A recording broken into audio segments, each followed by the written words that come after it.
after I have been wanting train horns for years. Because you're going to abuse them. In years. I'm going to put a lock on the train horn. You wait. Oh yeah.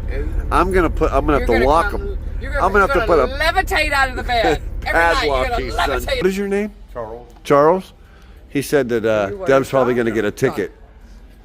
And who? John. John? Charles? John? Just a witness. I'm Deborah. Hi. How you doing? Anyway. Shut up. I don't know if you can see it, but it says Bob and Deb here at Bob's Chrome Zone. I'm sure I'll get questions about what kind of horn that is. So that's ustrainhorn.com, and is made in America, and they're on sale for. So now we, we have a. You ready? You ready?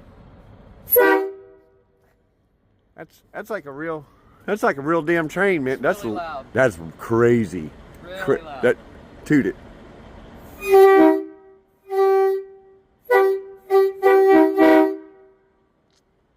You're such a child.